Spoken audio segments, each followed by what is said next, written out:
everyone, it's Leanne. Welcome to another video on my YouTube channel. Today I have a special birthday card to share with you, and this is created using the O Dragon stamp set from the Greeting Farm. And this is a special birthday card because it's for my grandpa for his birthday. So I'm starting with an A2 folded card, side folded card. And this is the stamp set here of the dragons. They're so cute, I love them. And I'm going to use some generic circle dies that I found at Michael's. And I'm going to use the Metal Borders stamp die from Lawn Fawn as well. And I'm going to use this piece of Recollections paper. It's a loose sheet I got at Michael's, and it's in the color green. And it has a linen look to it. Now, the die that I'm going to use for the window of my card, I'm going to mark that with my Post-it tape. And then I'm going to find a circle that is one size up, and I'm going to use that as a grid or a guide as well. So I'm going to use a piece of scrap paper and cut out that larger circle just to create a template for it for reference. Now here I'm taking the smaller circle and I'm positioning it on the front of my card. This is where I want the window to be. So you want to make sure that if you're using a circle template, it's small enough that it doesn't hit the edges and leaves a little bit of buffer or margin for your card. So I'm just going to trim these out and run them through my Sizzix BigShot machine. Or Big Kick. So here's my machine here, and I just put it in the cutting plates, and there's a crank. You can't see it, it's just off screen, and I'm cranking it the handle, and it runs through the plates, pushing the die out from the mold.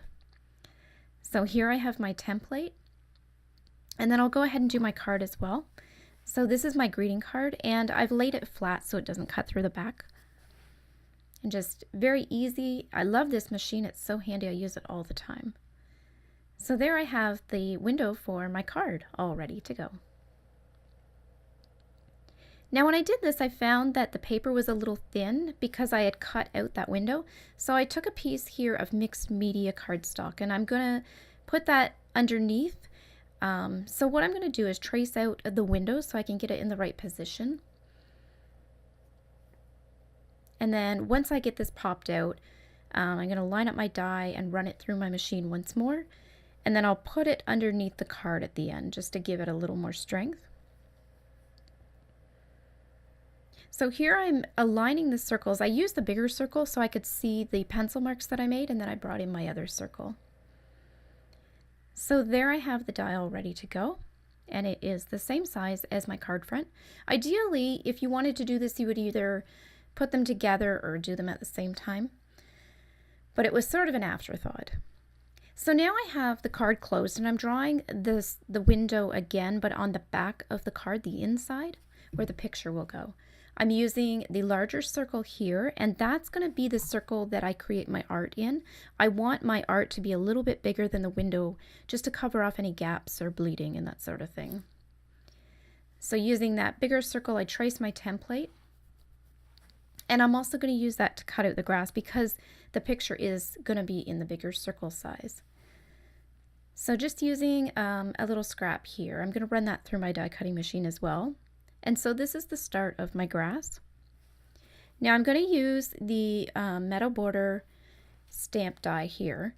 And I need to find position. So I want to put my dragon stamp down and make sure that he fits in the picture and that the grass isn't too high pushing him out, because I do want to see the detail of his little feet and the bottom of his tail. So once I have that in place, I've got an idea of how much grass I need to trim out. So I'll put that in position, and I've run this through my die cutting machine as well, so you can see the grass there. And so I'm going to put this down with some tape. I'm just going to use my tape roller.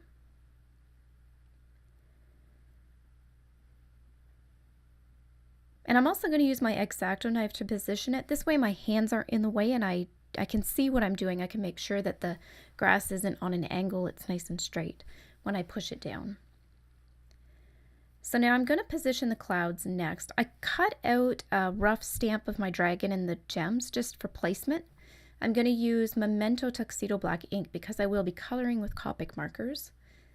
So I'm going to put two clouds, and I'm going to have them break the frame underneath, so I want them to bleed out into the background of the card. And so I will be using these two Copic colors next, and I'm going to color the sky on the inside using that circle die outline that I drew as a guide for the edges of the artwork. So you can see how the clouds that I stamped bleed out a little bit. But I'm going to use my my die that I traced as the outline for the background, and I'm just doing light marker wisps towards the center, so kind of creating sun rays, I guess.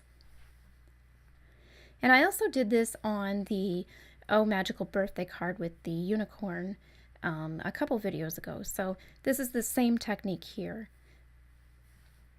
So I'm just going over it with the lighter color and then coming in with the darker color, and then one more wash with the lighter color, just blending it out to create that background.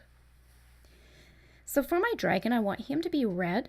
I'm starting him with the lightest red color I have, that's pink, I guess, and I want to work in layers. So I really want, because the dragon's red and that's a dark color, I want his face to be bright. I don't want to make it just dark and all the same color. So what I've decided to do is put a wash down of the lightest color and then come in with my secondary color and slowly build up the shadows, and trying to keep his face the lightest and working out from that point outwards, circular. So you can see that near his eye, that's the focal point, and that's the part that I've kept the lightest. And then just thinking about where my shadows would land, I'm considering that my light source is sort of upper right corner. And there's no right or wrong light point. You can use whatever you feel like. Usually I use top left. I might have used top right this time because my dragon's facing to the right, and I guess like them facing the sun. But you can use any point of reference. And so now I'm just putting on the shadows. This is my second layer of shadows. Now, technically you could have started with the secondary color and colored it all, but I just wanted to slowly build up these colors because I didn't want to wash out the face and make it too dark. I wanted to make sure that you could see his detail. And then as I come in with the darker reds, I have a set of 4 reds total to color this one. I can just make nice considerations and really deepen those deepest part of the shadows with the darkest red and really make it shine. So even though it's a red dragon, he's not all red, he's kind of pink too, but he comes off at the end as red, it reads as red. And I had a lot of fun coloring this. I just took my time and I loved it. I love these markers. They're such a joy to work with and they blend so nicely. So I really enjoyed coloring him up. Now these are my darkest reds, and so I'm just blending those out, and the more I deepen those shadows, the more he looks three-dimensional, and it brings him to life. It really gives him sort of the pop that I'm looking for and makes him a strong focal point. I think he will be because of his coloring. And then as a final touch, I'm going to come in at the end and I'm going to add some little dots, little speckles on his tail and around his back, just to give him some visual texture, I guess.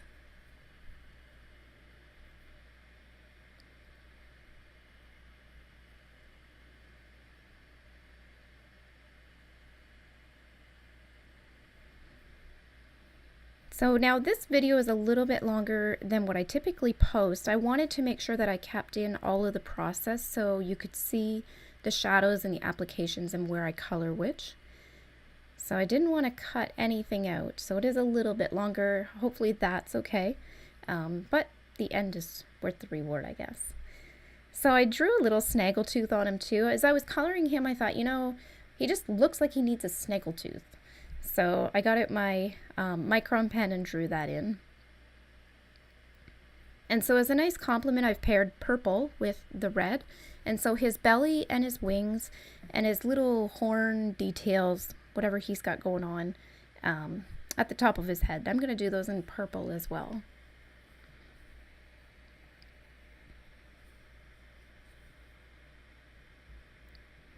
So with the 2 purples, I'm laying down the lightest color first, the BV02, and then I'm coming in with BV04 to create my shadows, and then the V06 just kind of adds more of a lilac purple, whereas the other 2 purples are more of a blue base. This one's more of a red base, and it kind of just gives the purple a little pop and interest. So I put that down at the end just as a wash of color. Now for the gemstones, the one tip that I can teach you is when you're coloring all the different facets of the gemstones, the different windows or squares, you do not want to have two colors butting each other that are the same tone, I guess. So you don't want to have two lights together or two darks together. Normally with Copic markers, we color it all with a light base and then create a shadow around the bottom edge and a highlight at the top edge. But this, you don't want to do that. You want to vary your facets in the gemstones so that you have a really dark facet sitting beside a really light facet. And so you can see, particularly in the yellow one that I've colored already, how it's not just light on one side, there's light spots all around, light facets, and there's dark facets. Together that will give you more of a gemstone look because those facets are all on different angles and the light hits them at different ways, so they're always at different brightnesses, if that makes sense. Hopefully that makes sense. But that is the secret to coloring gemstones. Now these were a little tricky because they're really small, but just creating gradients in those facets. So if you're having a light facet, you don't really need much of a gradient, just a tiny bit. And then the dark ones too, you can create a really nice gradient. But the trick was to make sure that I kept all the facets different that were touching each other. Now I'm going to come in with my Uniball Signo white gel pen, and I'm going to create lines. So these are the highlights. If the light's hitting it at the strongest point, just to give it more of that gemstone feel. Another tip for drawing on the lines is when you're drawing them on, make sure they go in the same direction on each gemstone. So if you look at the red, they're all going top left to bottom right. And for each gemstone, they can be a different angle, but you want to make sure that all the white lines on one gemstone go in the same direction. And so that helps make it look more realistic too. And so you can put these on the lightest part. You can also put them on a medium tone or a darker tone, and they show up really nice too. So you can just experiment and see what you think. I'm going to come in with my Faber-Castell Pitt Artist Pen. I love this pen, oh my goodness.